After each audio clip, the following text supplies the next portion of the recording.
What's up, everybody? It's the Rican Brothers Raidernation podcast. I am your host, Nazo, and I'm back with my brother Anthony to go over the gut-wrenching loss we had to the Los Angeles Chargers to move to 3-1. What's up, Anthony? How you doing, my brother?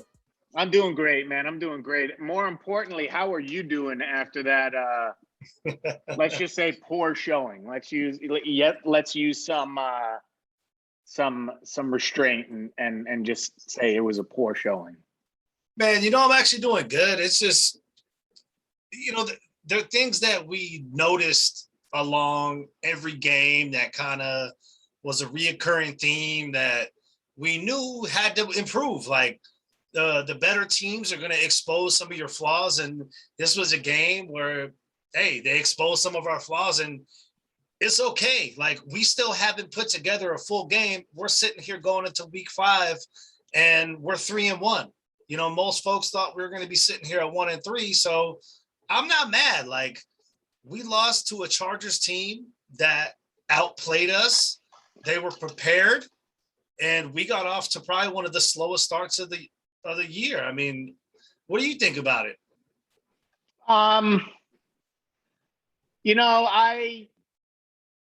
A good way to put it is that they had a game plan in place that just was very ineffective. I think, there was a lot of shortcomings on all sides of the ball. By the time it got too late, it was just too much. It was too much to overcome.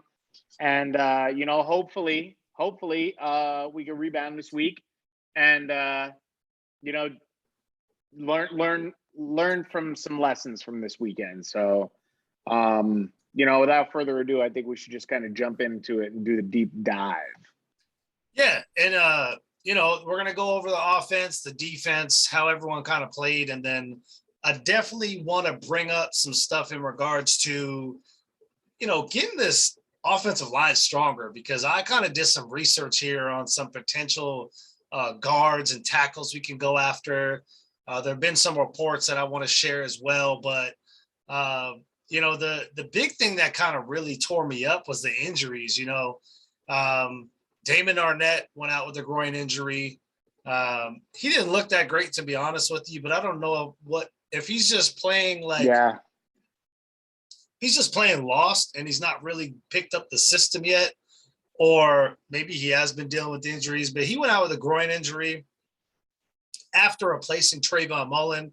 And that blow to Trayvon Mullen, we see that it made a big impact, because he went out with a foot injury. You had Peyton Barber go out with a turf toe injury. And then Derek Carrier has a pectoral injury. Another guy who left the game too was Nate Hobbs with a concussion, man. And, I'm just happy to see that he's actually back. He practiced today. Today's Wednesday, October 6th. I wanted to wait just to kind of see what kind of flowed in after Tuesday, because Tuesday is kind of a rough day for guys, just like how Monday is, if they're playing on Sundays. So let's talk about the first thing here on offense is the offensive line disaster. I think I counted 4 or 5 3-and-outs in the first half. And anything like that, where you have the defense on the field back to back to back to back to back, it's not going to be good. The offense gave up 4 sacks to Derek Carr.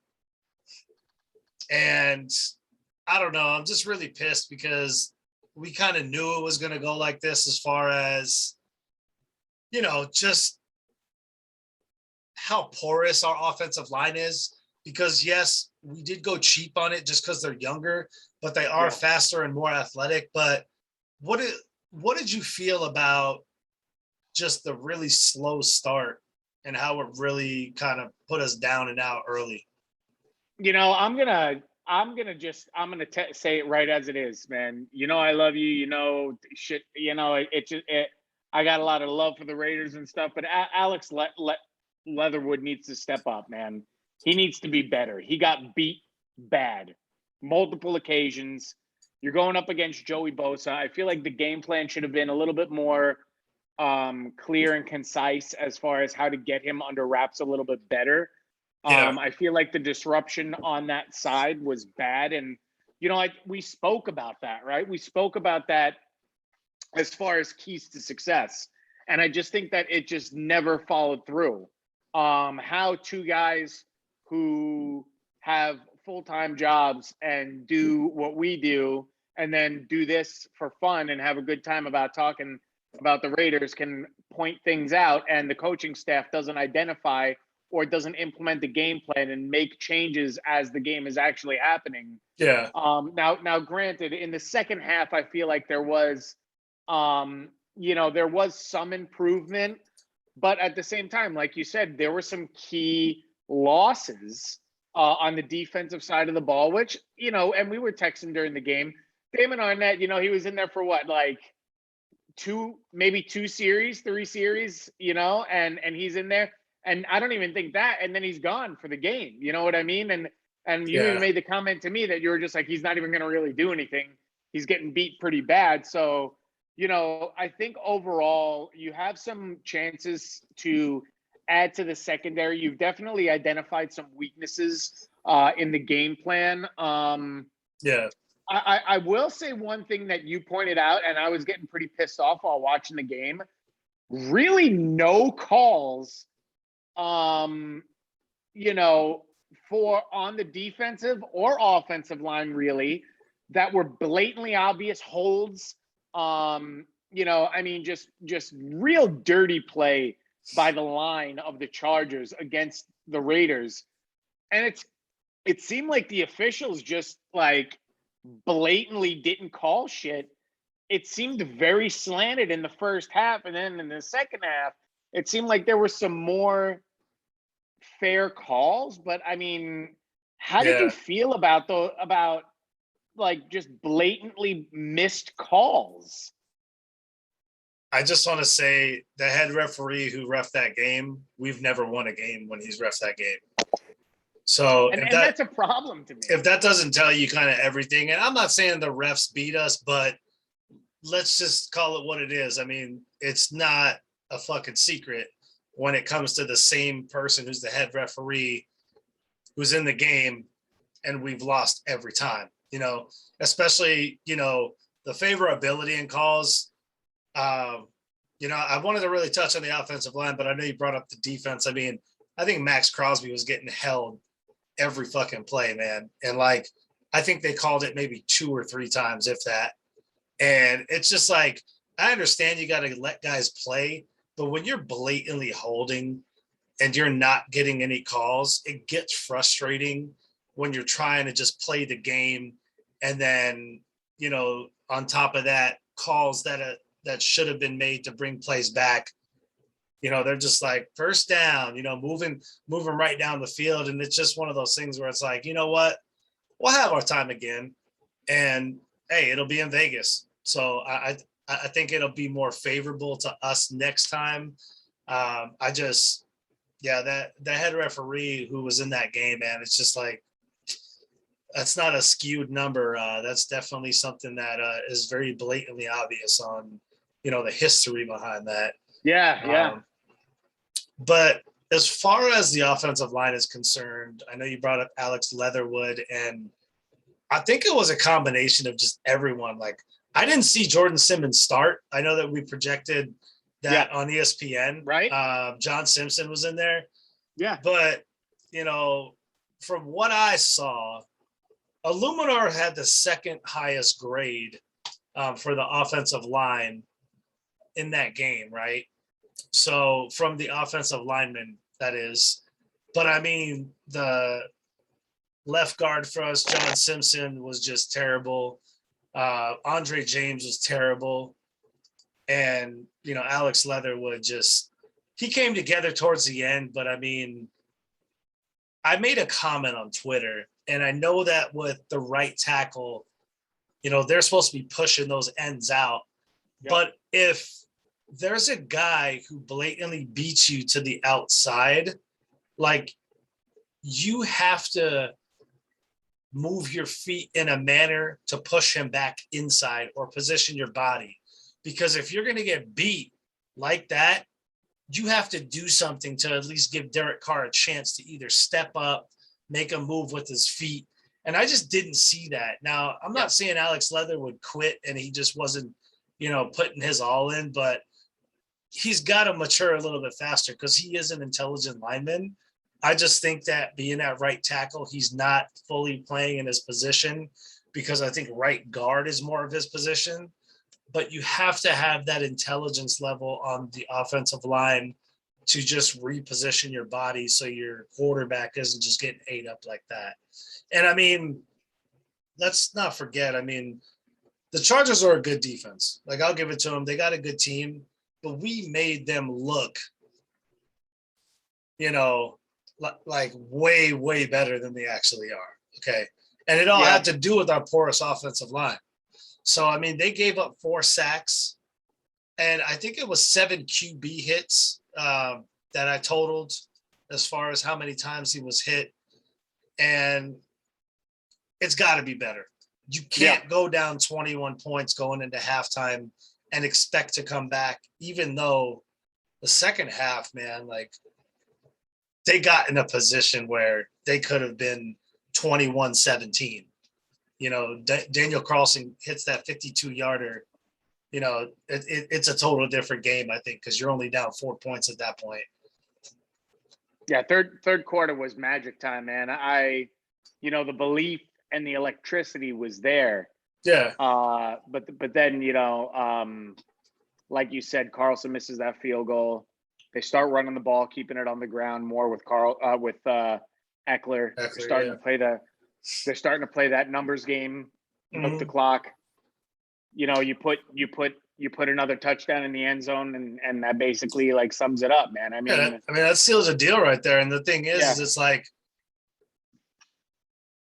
it comes a point in time where John Gruden's stubbornness needs to be just decompressed, because it's like you have to put people in position to win. And I felt like there were some iffy calls at certain points where it's like, there's no reason why you can't be having little toss passes to Josh Jacobs or Kenyon Drake rather than running the ball, on first and second down. It's like, switch it up on first down. First down, you don't have to run the ball. There's nothing in the league that says you must run on first down. Yeah. And like, I love the ground and pound mentality that he has, but at the same time, let's be real. It's a new league, and you need to get creative to beat these teams, because if they can guess what you're going to do, they're going to put themselves in the position to stop you. And I saw that on a couple of occasions, just like, Gruden, what are you calling right now? Yeah. You call yourself an offensive guru and an innovative play caller. Let's see it. And that was the game to do it, because the thing is the offensive line wasn't blocking. So guess what? Why don't you swing a screen out? Have them all run. This way they're in the backfield, and boom, you got the swinging gate right there with blockers on the outside. I don't know why that wasn't even a consideration in this game. So listen, I don't want to take anything away, because we're Raider enthusiasts. We want to say it. But from the moment the game started, the energy was varied on both sides. The Chargers came out on fire at an energy of 100, and it seemed like the Raiders came out very lackluster with a observe. Mm-hmm. Like, we're going to observe what's going on the first few series, or when they went in. To me, and I just want to get put your finger on the pulse of this. Did you feel like they came out with any sense of urgency? No. And I'm talking about both sides of the ball at all for their first series. No, not at all. Yeah. And that's what was so alarming is that I thought the defense played very well throughout the whole game, with the exception of the first 2 drives. Yeah. Well, and it's hard too when you have your defense out there 5 times within, like a quarter and a half. So Okay, it's like, I get yeah. that, but what I'm saying is that but the from the aggressiveness jump, though, from the jump, the first series, he marched down there. Herbert marched down there and literally picked apart the defense. yeah, And somebody who really disappointed me this game, KJ Wright, dude. I've been looking for this guy to step up. yeah. I mean, KJ Wright really disappointed me this game. I mean, the thing is you can't have KJ Wright on Austin Eckler for one. No, absolutely not. Um, And we saw what happened when he did. Yeah, I mean, he's a tall dude, but he's not quick like that. Like that's when No. you have a corner on him and you're running like a dime or something like that, to where you have the right man on him. And the person who was really picking us apart was Jared Cook, man. Because and I'll go into some stuff on that on the defense, but I mean, I'm just talking about the Raiders offense right now. I mean, the first half, they weren't doing shit. Like No, it was really it was concerning because I think we had maybe 40 yards in the first half. So the one thing 50 yards, something like that. The two guys who I felt were missing from the offense, one actually didn't even show up all game really, okay, was Brian Edwards. I felt like he was targeted once, okay? So to me, he had 4 targets.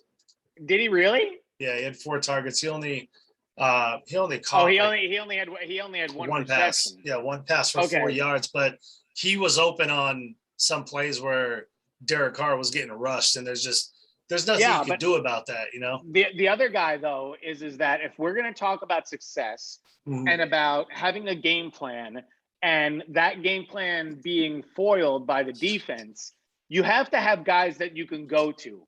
Clearly, they were on Renfro in the beginning of the game, and they were shutting down third and Renfro, right?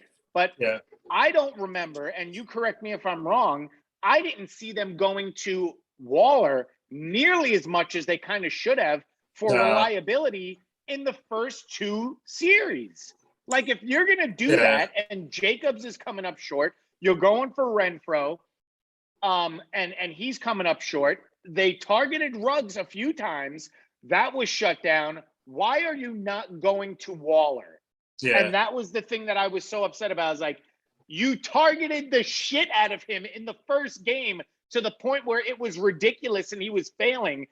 The last 2 games, you've abandoned the game plan to go with a more Waller. Now, I'm not saying put 80% of your offense on him, but damn, dude, everything else is coming up short. Why aren't you going with the obvious? Yeah. Now, I didn't run any tape back. I didn't see how he was covered, but still, he wasn't even targeted. It seemed like no plays were even centered around him where you were even trying to get him into the game plan on the first 2 series. Yeah, so the first 7 series, we didn't do shit. Okay. The first series, 3 plays, 3 yards, 3 and out. Second, 3 plays, -8 yards, 3 and out. 3 plays, 0 yards, 3 and out. 4 plays, 7 yards. 6 plays, 18 yards. 3 plays, 9 yards. 2 plays, -3 yards, end of half. Here's the thing: that was literally our first half. That's what I was going to say. It was like I think they had more yards penalized than they had of total offense in the first half. Yeah. So if I'm looking at this right, let's see here. We literally had the ball for maybe 9.5 minutes out of the first half. So I mean, it's terrible. Like that's some of the worst numbers that I've seen all year. But to what Derek Carr said in the press conference after the game is better now, right, than later in the season. And I agree with that because I think it's going to wake them up in the sense of, okay, we got weaknesses, let's strengthen them. And I think this team is a team that's up to the task to challenge themselves because they don't run away from adversity. I definitely don't think that. I mean, you look at Go ahead. No. I think that you and I are big on Twitter. We're on there a lot, right? And we're looking at a lot of the comments on there, and the majority of the hype train and the positivity was great for the first 3 weeks. But then you have people throwing slander or shit out there talking negativity about the team. The thing is that, look, you've had 3 weeks to prepare for a division rival game. You basically had a full week to just digest the full game plan that you now have more film on the system that's been successful for Gruden and the boys, right? Yeah. So, this was a difficult matchup regardless. I mean, was it disappointing? Yes. Were there bright spots? Yes, there were. But at the same time, the thing that people need to realize is that, these division games are nothing to shake your head at. But also, the other thing is that don't dick ride the fucking Chargers, because the Chargers showed that they have flaws in their system prior to the Raiders. The Raiders' strength of schedule is pretty difficult. Not to say that the Chargers aren't, but let's be realistic. Don't dick ride because you beat an undefeated Raiders team and because you went to Arrowhead and beat a struggling Chiefs. Like, don't dick ride on that. That's all I'm going to say is Chiefs are the worst defense in the league. Yeah. So I'm not like, I get Patrick Mahomes, the wonder boy, and, the Chiefs are still the Chiefs. But at the end of the day, I mean, you saw what happens when you have the worst defense. It has to be a shootout. So okay. So I'll give the credit to the Chargers because they are a good team, and they, Justin Herbert is a good quarterback, but their defense is not what the Raiders allowed them to show because it was more of a lack of performance of the Raiders offense. This very well could have went a different way because you look at the second half, we came out 11 straight plays, marched 78 yards down the field in 6 minutes, scored a touchdown. Next drive, they had 9 plays for 19 yards, the Chargers did. Defense took them off the field and they had to punt. Then the next drive, 6 plays, 81 yards in less than 3 minutes, touchdown. Next drive, Chargers, 9 plays, 37 yards, punted.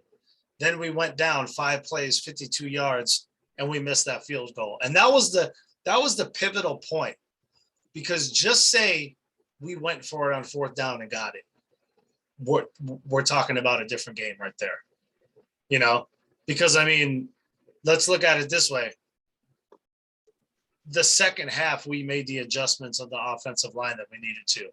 Now, the one thing I will say is the great news that I heard today, shouts out to Mitchell Renz for dropping this, is they were trying Alex Leatherwood at the guard position and the tackle position. Yeah. So I think what they're going to probably try to do is see where he's the strength, because they want him in there, right?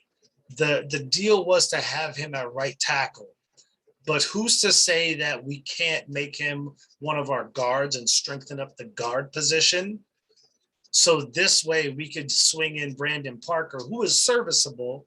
He's not an all-star, but he will do better than what Alex Leatherwood has shown and make this line kind of move in the right direction a little bit, because, our weakness has been exposed. It's the offensive line. I think we've always talked about the offensive line.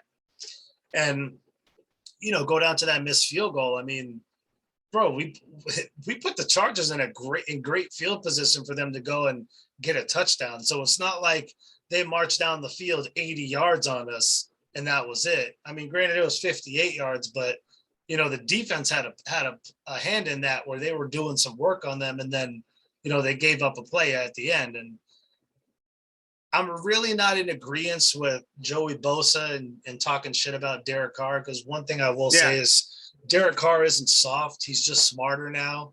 Talking about him, crouching up in the position and stuff like that, because it's like, okay, so what do you want him to do? Stand in the pocket and take shots all day and just, be a tough guy and risk getting injured?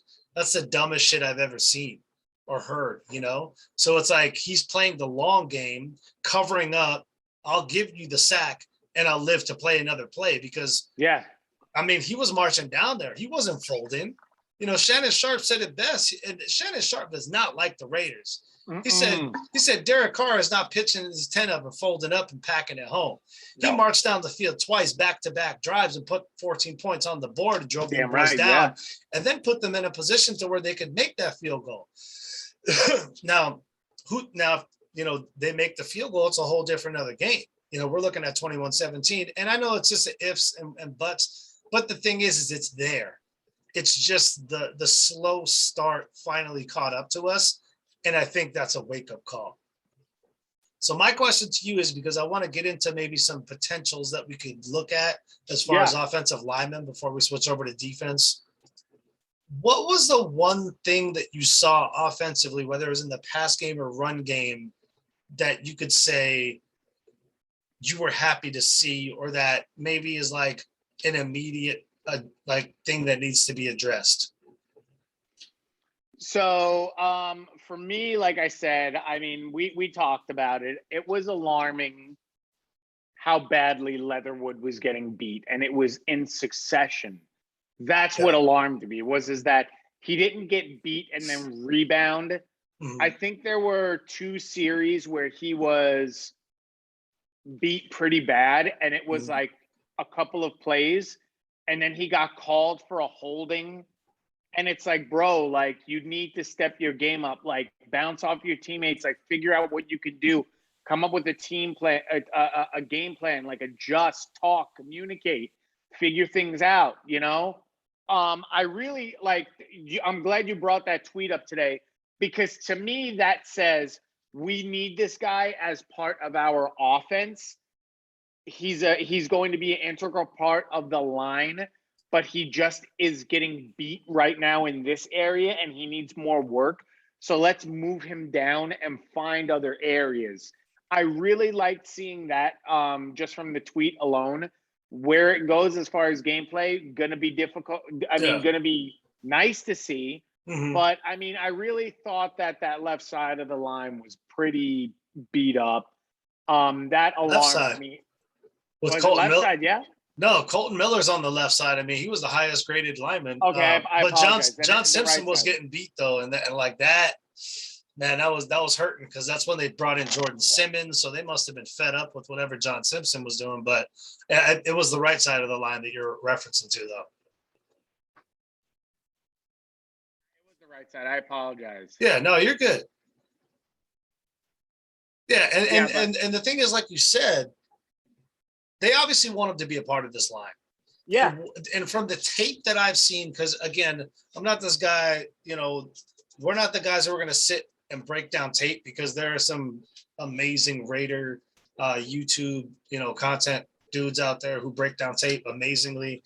So shouts out to all the content creators for the Raiders with all the film stuff, because that's not my forte. I just like to chop it up, talk about what happens, and then see how we can improve it. And he played exceptionally well at Alabama in the right guard position. Okay. Now, although he is a guard and a tackle, it's a little bit different at the next level, you know? So the thing with him playing right tackle, if he gets kicked into right guard and they slide in Brandon Parker, and, you know, if you move Illuminor over to left guard, which I'm not sure if he could do that, because I know he is a guard, but I'm not sure if he's just really stuck to that right side. You know, we could potentially have a nice little shift where it's Colton Miller, Illuminor on left guard, Leatherwood on right guard, and Brandon Parker at right tackle, with Andre James up the middle. Now, the thing I want to say, because I don't think it's talked about enough, why aren't we giving Nick Martin a chance at center, the guy we got from the Texans, the guy who was hiking the ball to Deshaun Watson in Houston? It was actually pretty good. Like, I know he wasn't great, but he wasn't all that bad, you know. I mean, and he has the veteran presence as a center, and he has the game experience. So I know that they're sold on Andre James, but it's like, at the same time, why haven't you given that a shot? You have Nick Martin there. He's a vet. Why do you have him? Just for backup, for injury concerns? Like, That's the thing I don't understand. Like, I don't know, what would you do in that position? Because I want to go over who I have like for guard and tackle that we could look at, but I want to speak on the center position just a little bit because between Leatherwood and Andre James, I think those are the biggest liabilities on our offensive line. Yeah. Illuminor has actually been great coming in ever since Denzel Good been. went down. But Andre James, man, talk to me about what you think about the possibility of maybe getting Nick Martin in there. And even just what he needs to do moving forward, because, all those good teams, they have good D tackles. They're not just the defensive end team. Like, they have good D tackles and a good DN. So what is it that Andre James needs to do? And, would it be too rash of a mindset to say, hey, maybe Nick Martin should come in and get some reps? So I like Nick Martin because Nick Martin's a Notre Dame dude, okay? Notre Dame offensive linemen are pretty much proven in the NFL that if they brother of Zach Martin, who's on the Cowboys. I mean, these dudes are corn-fed big men, right? I like what you're talking about. Let's go ahead and keep going with this dude. He's been in the league for 5 years, or this is his fifth year, I should say. 5th year. He's so young. Yeah, I mean, like you said, he has experience playing in a high-powered offense because he was with Houston when they were doing big things and their offense was really high powered. So, I mean, I think it's worth giving him the shot, right? I mean, you have nothing left to lose. I don't want to abandon what their game plan has been. Mm-hmm. I think, honestly, the Chargers were just a little bit better prepared and knew exactly what to do, to combat the defense, number one, as well as, just overall, just kind of go ahead and take out some of the guys, like you said. So one of the things that bothered me was Colton Miller going down, right? So Colton Miller, I mean, he was that hurt. Like Colton Miller going down. What do you mean? Well, he's injured. Right now he's questionable for next week. I mean, but he's gonna play, bro. I mean, it's not even like that. Well, you mean just him getting banged up? I mean, yeah, get him. That's what I'm saying. Like, but he was the highest graded. He was the highest graded lineman in the game, though, and he was at, I think it was at maybe 72 or 73, right? His grading for the game. Yeah. So what I'm saying though is that you have a team that, in theory, okay, brought a lot of new pieces in this year, are trying to get things going on the offensive line. Yeah. They're really piecing things together. And as far as the defensive front for the Chargers, they're a more solidified unit. They have more tenure, cornerstone their pieces. And that's what I'm saying is that exactly what to do. They were just coached better, to be honest. Yeah. They were just coached better. And I'm interested to hear about who you think, some guys who are still out there who you might want to bring in. But I mean, I'm not willing to abandon it just yet. I mean, if there's something happens and you have some guys who keep still getting beat, then yeah, I think that's where the first and foremost we take a look at some of our practice squad guys and we bring some of these dudes in, and then if not, then you look at the free agency and or you look for a trade. I mean, there are teams, as we've seen in the last 24 hours, that are cutting big dudes. I mean, both defensive guys, but I mean, not offensive linemen. But yeah, there are guys that are going to become available, and if they're able to fit your scheme, you go for it. Yeah, and I mean, that's the thing is, it's like, I'm not saying abandon ship, but you have to have some guys in there who have game time experience. Yep. Who are at least average. At, like, Anthony, if we had an average line, we would still be 4-0 easily. I disagree with you because I think that the Raiders do have an average line. They do not. I just think that they were outcoached this week. I don't agree with you, but let's agree to disagree on that, because our line is below average. Okay.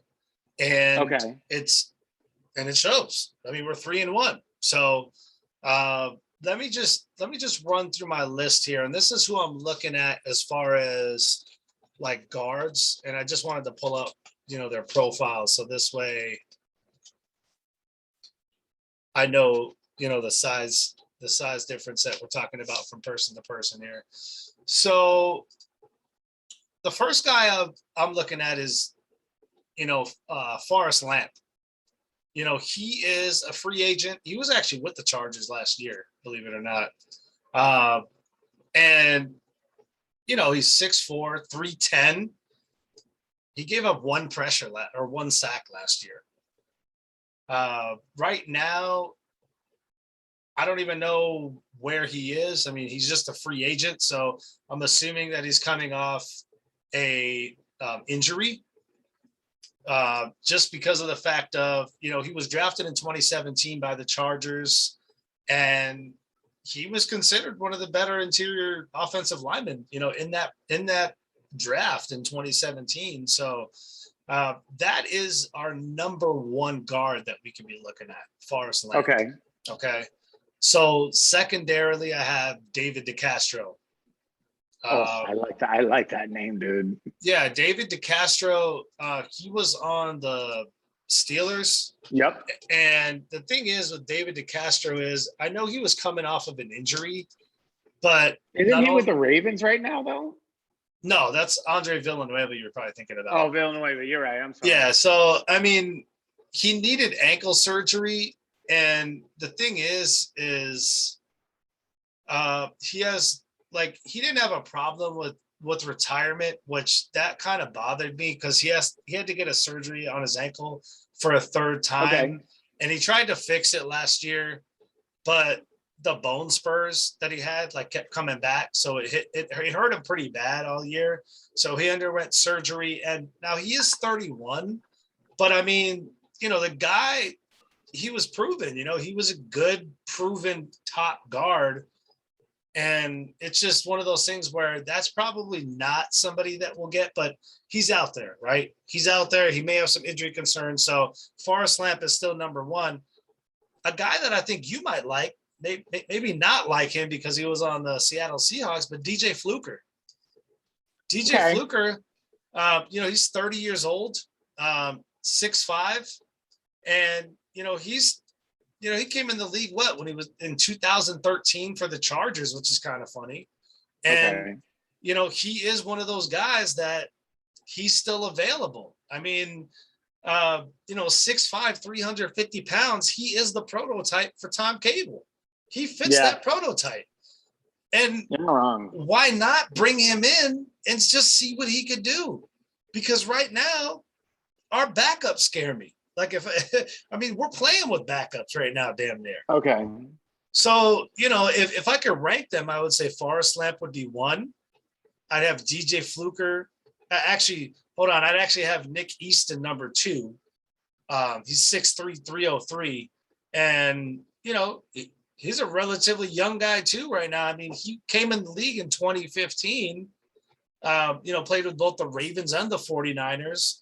And, he had a short little career with the Vikings, 2015 to 2018. And then he was on the Saints. So, he started 32 games and played in 45. So, I mean, he's played in a couple seasons worth of games and he's done well. So it's like, if I could rank them, I'd probably say Forrest Lamp would be one, and then DJ Fluker and Nick Easton. And then there's also, there's kind of a joker here that I was looking at, and that guy is Joe Dahl. I mean, he used to be with the Detroit Lions. He's also available, and he's only 28 years old. I like him. Yeah, so I mean, and he played, he's 6'4", 310, and he played, with Matt Stafford, and he played with Calvin Johnson and all those guys. So, I mean, he is another person that we could look at. So, I mean, there's guys out there at the guard position that we could look at that are serviceable, that will be either the same that we have now or better at minimum. I'm talking about at minimum, like sign them and they're at least at that caliber plus higher. So I would have to rank them Forrest Lamp, DJ Fluker, Nick Easton, and Joe Dahl if I was going to rank those four. And that's at the guard position. So, I mean, at tackle, we're talking a whole different game now, right? So I think my number one would be Rick Wagner. He's a former Packer, right? Rick Wagner, great offensive tackle, 31 years old, so he's tenured, and I mean 6'6", 315, another prototype Tom Cable guy, and that's somebody who could be that right tackle for us. He's a little bit older, but the thing is when you're an offensive lineman and you may not be as fast, you learn how to position your feet better, your technique gets better, and you know how to use those defensive end speed against them. So you don't have to be that guy who's fast off the line because, that's just what the smart offensive tackles do in the league. Another guy, again, Russell Okung, another serviceable guy for a tackle position. Another Tom Cable. And now he's older. He's 33 years old. Yeah. But, I mean, he was in a Pro Bowl in 2017, so not that long ago. I mean, the last few years haven't been good to good old Russell Okung. He's gotten beaten a lot. So yeah, and like I said, these are veterans that they would be better than what we have right now to at least give us average. Okay, Rick Wagner is by far my number one. Another guy that I like, I'll tell you this guy. This guy is Roderick Johnson, right?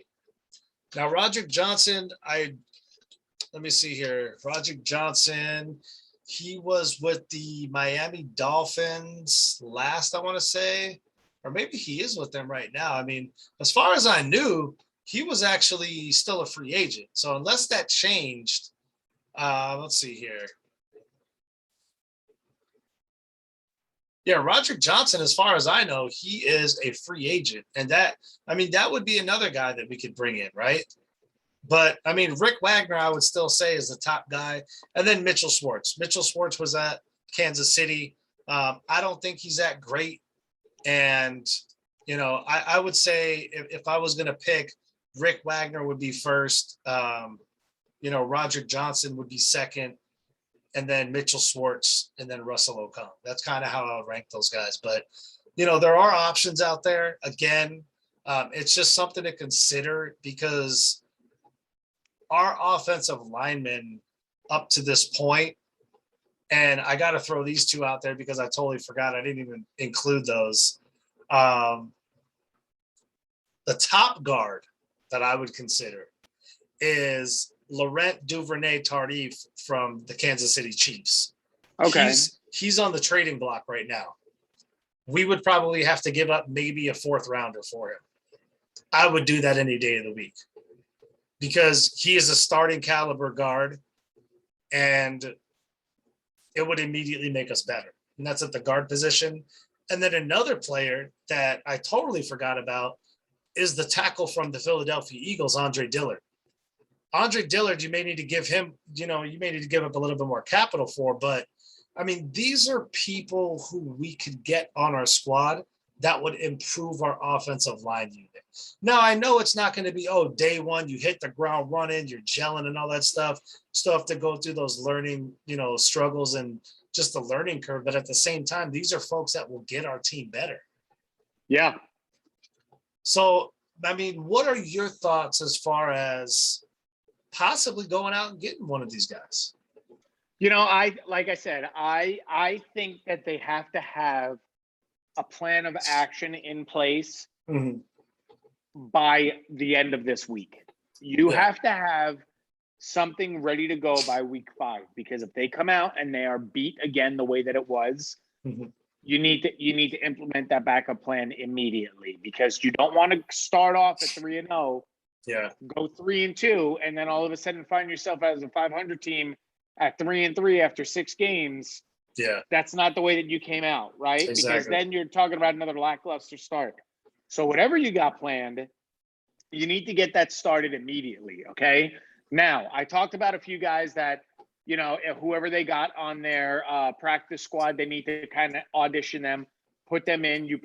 They practice with the squad all week long, and basically they're just not dressing for the games. If that's what you're going to do, you need to activate one of those guys if they're having good practices, elevate them up, get them in there, and you basically are gonna start these guys.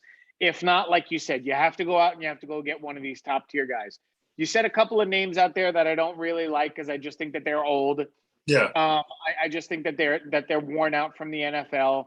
And Okun, if I could tell you from my days that when I lived in Washington, he was a guy who he wasn't bad when he played for Seattle. Yeah. However, he was a guy who also wasn't great.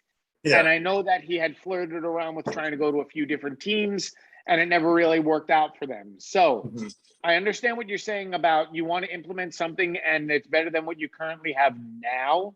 But another thing is that there's a lot of insider information that we don't know as far as salary cap, who wants what, what kind of shape they're actually in at this very moment, if they're even in football ready shape right now.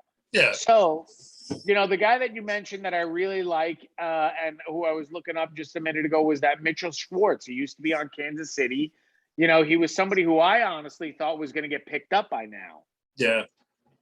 I honestly would have liked to see him in there because, he was vital to the success of Kansas City when they were going on their run. Then all of a sudden in the offseason, they kind of, number one, I think he got injured last year, either in the championship game or in the Super. Yeah, I think it was a championship game prior to the Super Bowl. And then that was it. He was gone in the offseason. Yeah. So it might be telling as far as what some of these actual injuries that they've sustained, if they ever come back the same way, if they've lost a step, football shape. There's a lot of different things that are in there. However, I do agree with you. Moves need to be made. Things need to get changed. And we need a plan of action now because God forbid they go down 3-2. Yeah. Now you really should hit the panic button and be like, yo, plan of action now. Let's get it going. We need to make adjustments immediately. Yeah. And the thing that sticks out to me on the offensive side, we have 48 rushing yards, man.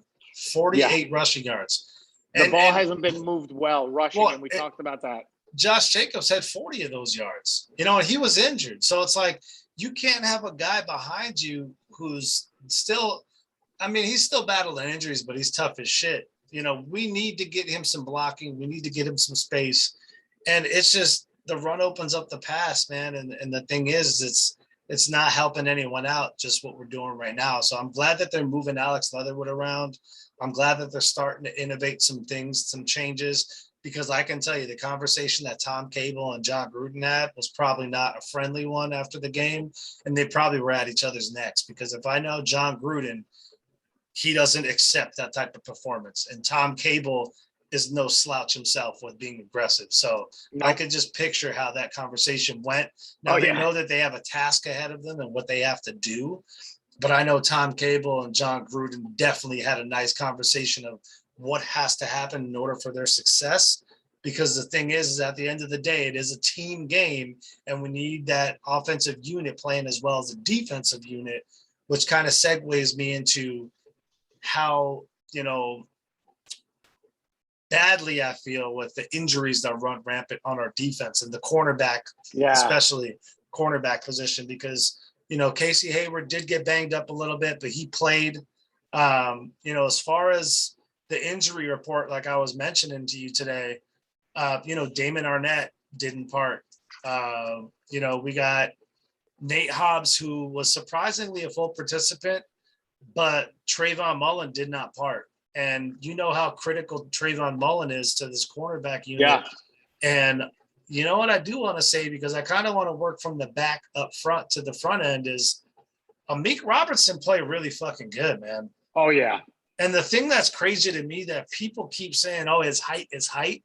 He compensates that with his aggressive play and his quickness, because I believe he played at Louisiana Tech, and you could double check that for me. I will. But he was a baller there. And the thing is he's aggressive. And the thing is if you look at Mike Williams' stats, and I could pull this right here for you, Mike Williams had one catch for 11 yards on 4 targets. Yes, Mike Williams was that guy who was supposed to beat us, which the guy who beat us was Jared Cook. And the thing that we need to get better at on defense is not being mismatched in our matchups, because every time and this is Brandon Staley is the coach with, Justin Herbert being an extension of him, because remember, Brandon Staley was a quarterback at Dayton, just like John Gruden. Is Herbert was surveying the field and getting what the defense was giving him, which every time Jared Cook was a mismatch to whoever was on him. So we need to have maybe somebody like a Divine Diablo on him, who was a strong safety and converted into a linebacker who's, 6'3", because, Jared Cook is a big cat. He's like 6'5", 6'6", and I think he may even be 6'7". I'm not sure. I mean, you can look that up, but he's 6'4" plus. Let's just say that he's a 6'4" plus tight end.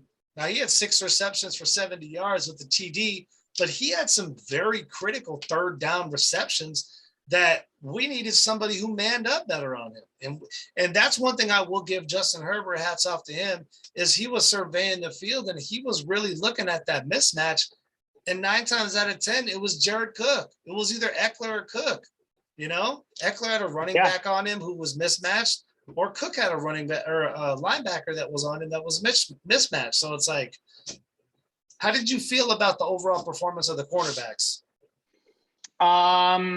So I wanted to say something while you were going on there, and I want to get your.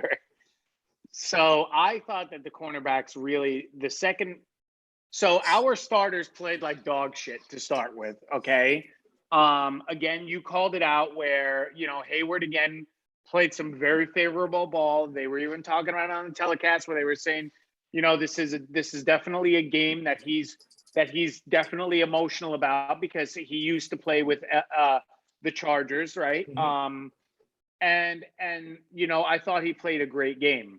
Now, with that being said, the backups came in and really showed that they were hungry and wanted to play. And then they started shutting down a lot of those avenues. Again, the effort and the performance by Mike Williams surprised me, because I honestly thought that they were gonna go to town. I thought they were gonna honestly try and just feed him the ball. Amik But Robertson, it showed, bro. yeah, I know, that's what I'm saying, and it was cut down. I have one question for you, because the news came out today, and we already know, and our boy Rick that we talk to all the time, he's another dude. Hopefully we get him on here one of these days. That I was talking to him this morning when the news broke. I was out at the gym, and I told him that I think Stephon Gilmore, who got released from the Patriots, the Raiders should have made a run at him. Yeah. Now, Rick was saying that it's going to cost too much money and it would have affected the salary cap too much. That's true. And I understand that. But the thing is that it's like, imagine Stephon Gilmore in the secondary of the Raiders. Yeah. That solves a lot of problems for you.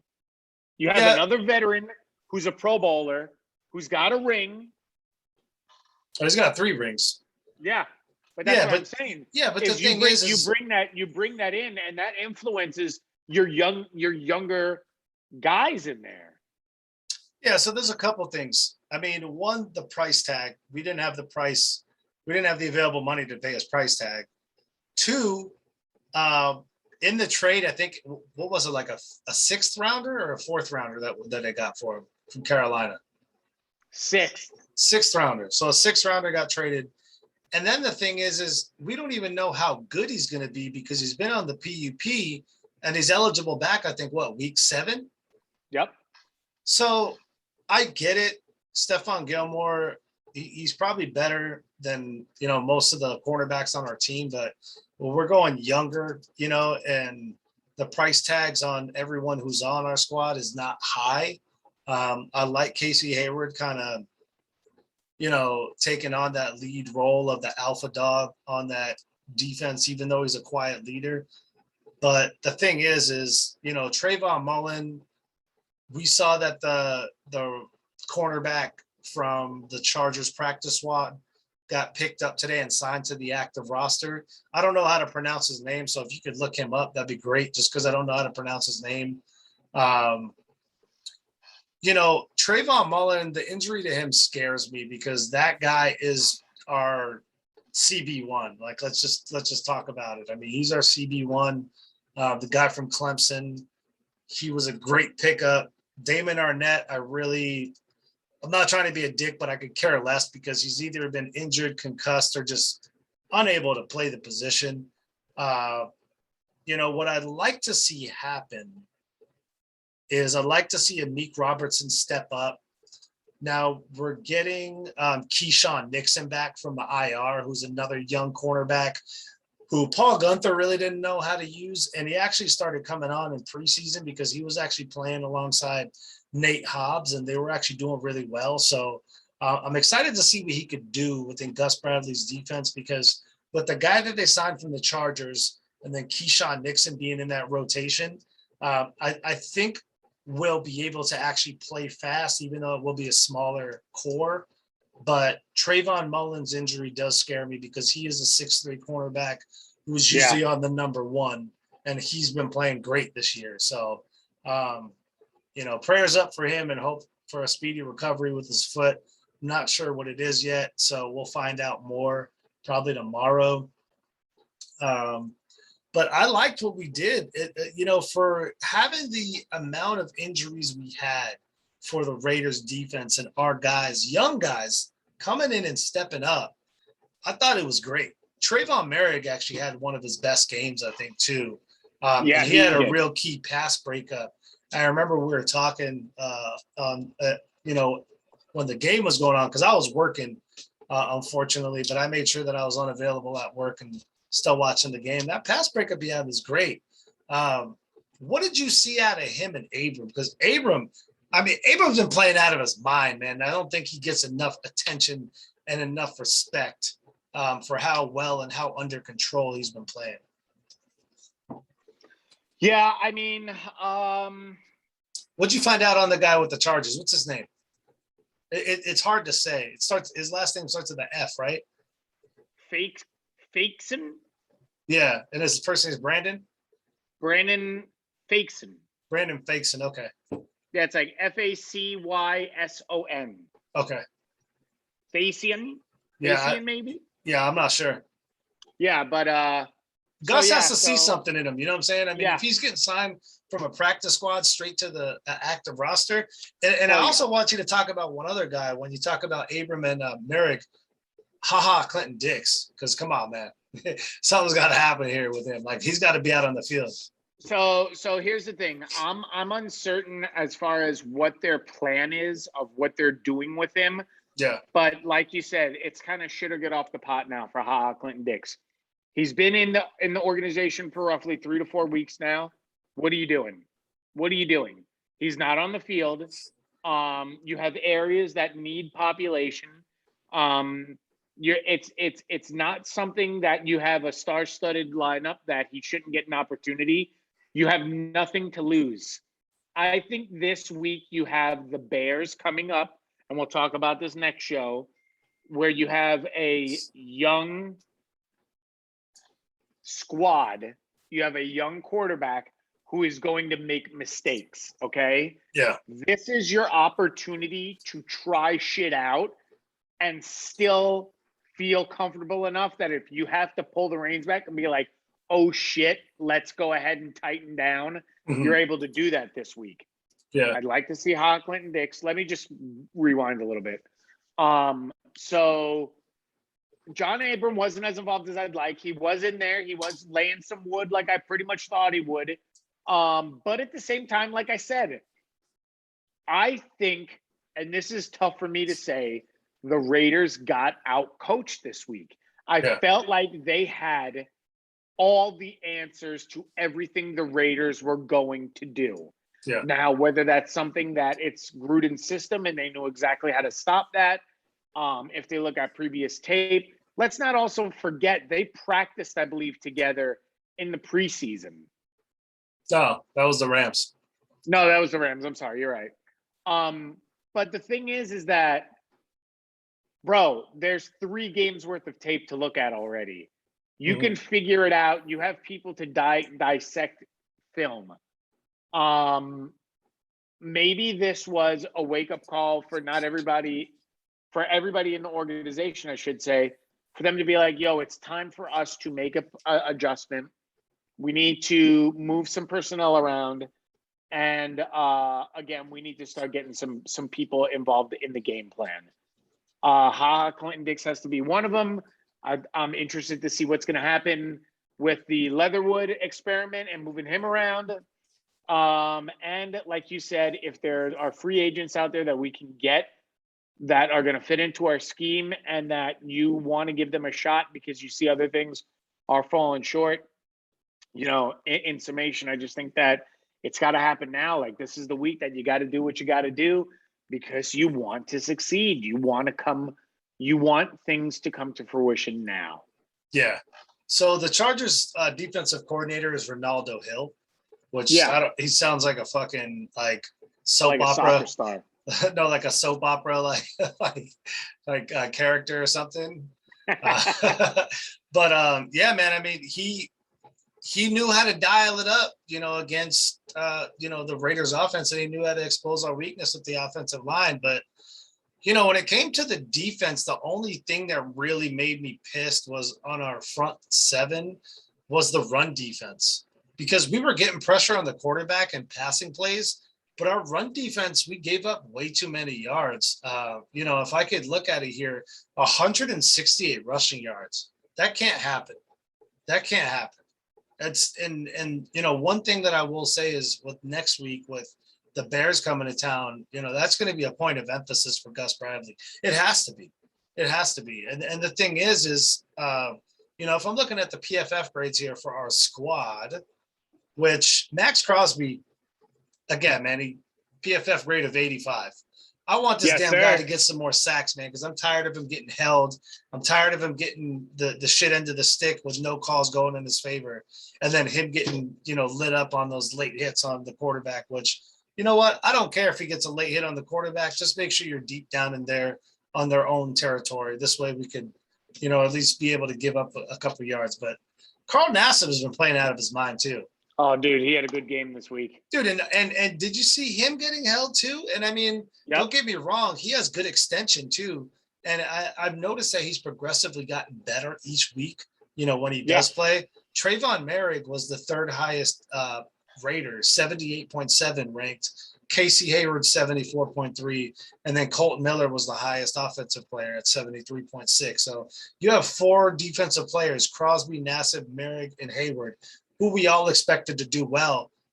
I need to see more Yannick Ngakoue. Yannick Ngakoue was getting pressure, but I need him to stop standing straight up, and I need him to start getting, a hand in the dirt or hand in the grass and start getting his get up, because his get up it's second to none in the league. I mean, nobody's getting off the ball faster than him, but I need him to close, and I need him to not get pushed out of plays, because with him and Max, that's a great tandem, but we need to see more closing on the defensive side. What do you think about Darius Phylon, man? I know. Remember, I was talking about him. Hell of a game. Best game he's had this year was this game. Yeah. This is his best game. I mean, he had a great game previously, right? And, not bad at all. But this game, he continues to keep getting better week in, week out. He is showing that he is incredible. He is really earning every bit of it. You've said Darius Phylon name many, many times, and this dude just shows up to work with his lunch pail ready to go, man. Yeah, and I love Darius Phylon. I think that was one of the best pickups we had, defensive tackle wise, next to Quentin Jefferson. Quentin Jefferson, I think he got a little shook up in this game just because I saw him come out kind of early on, but he went back in the game, and I just kind of expect him to do a little bit more, just because him and Hankins are kind of that anchor at the defensive tackle spot. So they need to be the ones that this number here, this 168, that needs to come down significantly, because without a run defense, I understand our pass defense is great, but without a run defense, it's going to get to be a long season really quick. And I just feel like at the end of the day, the defense was on the field too long, and that's to the offensive lines, lack of production. And, we couldn't stop the run. between the cornerback injuries running rampant, the lack of stopping the run, and our rushing attack was ineffective on the offense. I mean, those are pretty much the keys. And I feel like with the passing coverage, okay, I brought up Jared Cook.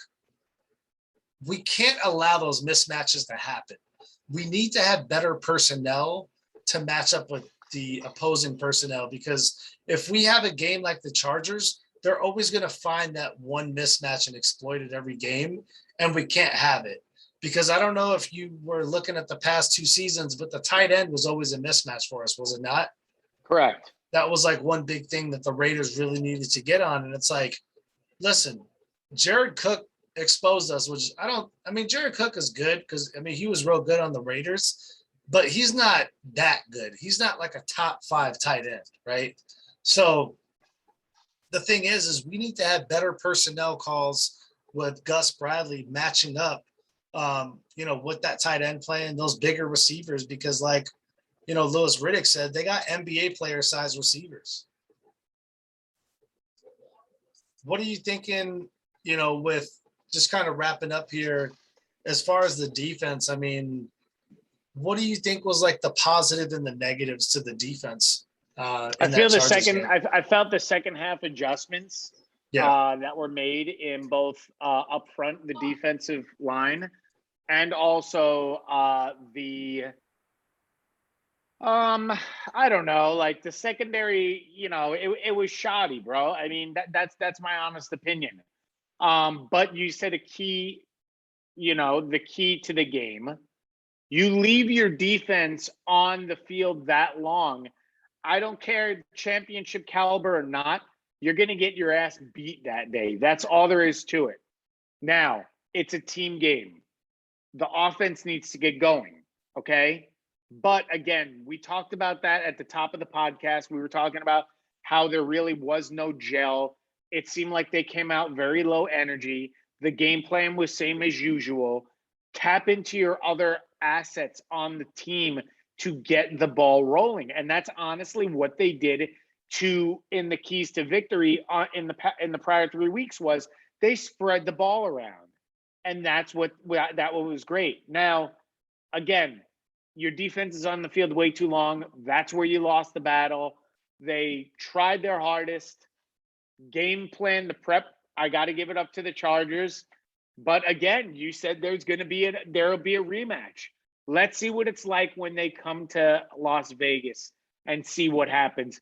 I have a feeling it is going to be a fucking slay fest. It is going to be a big time game where people are going to get hurt. Yeah. No, and I really think that they circled that next matchup on their calendars because they felt like this one got away from them. And hey, give the credit to the Chargers. They outplayed them. They were better prepared and better coached on this day. But you can guarantee that this Raiders team, I know this for a fact, that this Raiders team is not going to go out like that a second time around, and they are going to come better prepared. And I think John Gruden and that coaching staff is going to put them in a better position. As much as I talk shit about John Gruden being, an egregious, stubborn, big-headed, person, it's just one of those things where he hates to lose. And I don't think he wants to go through that again. And I think he understands his guys don't want to go through that again. And at the end of the day, we should be 4-0. If we score on 2 drives out of that first half, it's a different ball game. It's coming down. Yeah. It's coming down to whoever has the ball last. And, Derek Carr made that bonehead move, throwing up that pick to Derwin James, trying to force it in.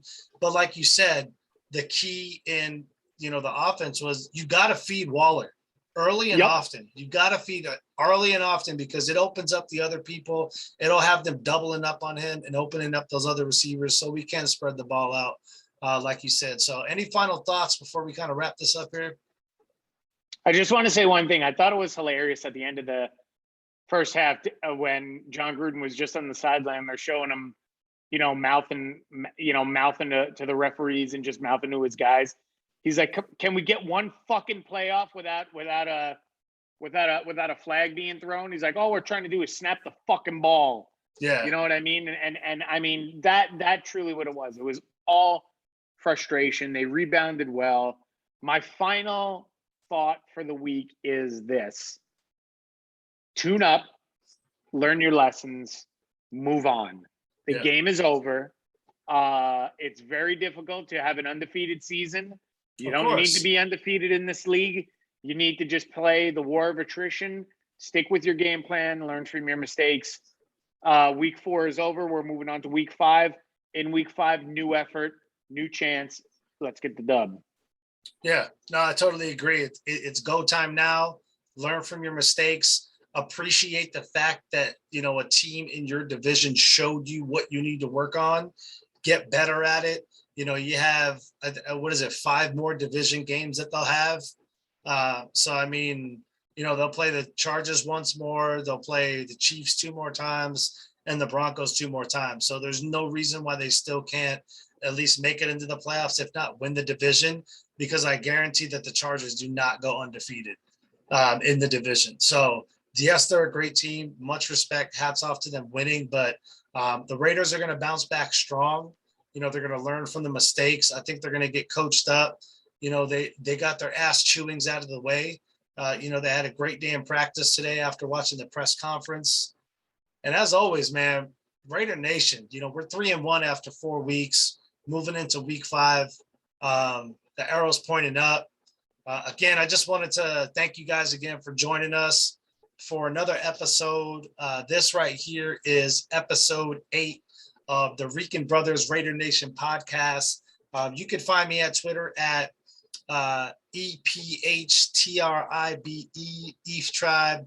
And you can find Anthony at the Wiz, THEWIZZ_KIDD. Please follow us. Please like, subscribe, and share the channel. We're always trying to grow it. Drop some comments. Let us know what you want to hear. If you like the channel, if you hate the channel, if you're down with Raider Nation.